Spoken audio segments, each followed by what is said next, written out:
Bura paytaxtın 3-cü mikrorayon ərazisidir. Gördüyünüz bu yarımçıq tikilinin inşası illərdir başa çatmayıb.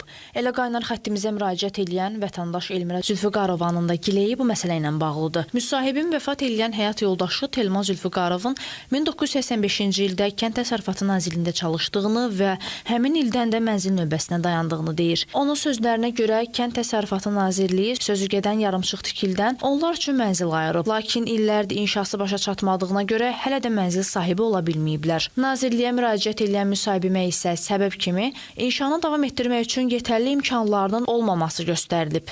Hal-hazırki vaxta qədər həmin o mənzildə bizə 1993-cü ildə order verilib bütün sakinlərə və sakinlər bəli də bir neçə dəfələrlə müraciətlər olunub. Lakin hələlik bizə tam bir cavab deyilməyib ki, bu bina tikiləcək, yoxsa elə-belə də qalacaq. 40 ildir. 85-ci ildən, bəli, 85-ci ildən bina tikilib, belə də qalıb. Məsələ ilə bağlı Kənd Təsərrüfatı Nazirliyinə müraciət elədik. Qurumdan məlumat verildi ki, Nazirliyin əməkdaşlarının mənzillərlə təmin olunması üçün binanın tikintisinə dair qərar Bakı Şəhəri Xalq Deputatlar Soveti İcraiyyə Komitəsi tərəfindən verilib və tikiləcək binada mənzillərin bölgüsünə əsasən vətəndaşlara orderlər paylanılıb. Sonradan dövlət büdcəsindən və büdcədən kənar fonddan vəsait ayrılmadığına görə tikinti yarımçıq qalıb. Orderləri olduğunu iddia edən vətəndaşlar dəfələrlə Nazirliyin rəhbər şəxslərinin qəbulunda olublar. Onlara Sovetlər dövründə tikintisi nəzərdə tutulan binanın inşasının Nazirliyin səlahiyyətləri və imkanları xaricində olduğu izah edilib. Alternativ variantların tapılması üçün xüsusi komissiya yaradılıb.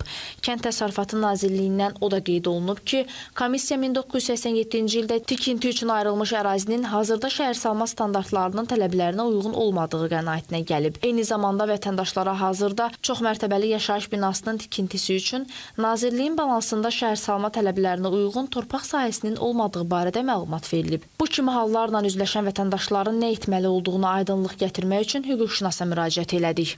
Vətəndaş yaxud gözləməlidir həmin vəsait büdcəyə daxil olsun və yaxud da ki, zərurət olduqda müraciət edə bilərlər dövlət orqanlarına ki, həmin mənzilin və yaxud evin təmir tikinti işləri öz vəsaiti hesabına həyata keçirsinlər və yaxud da ki, qarşılıqlı razılaşma əsasında həmin vəsait özlərinin vəsait hesabına təmir tikinti işlərini davam etdirib, sonra isə həmin vəsait dövlət büdcəsindən daxil olduqdan sonra vətəndaşlar köçürülə bilər.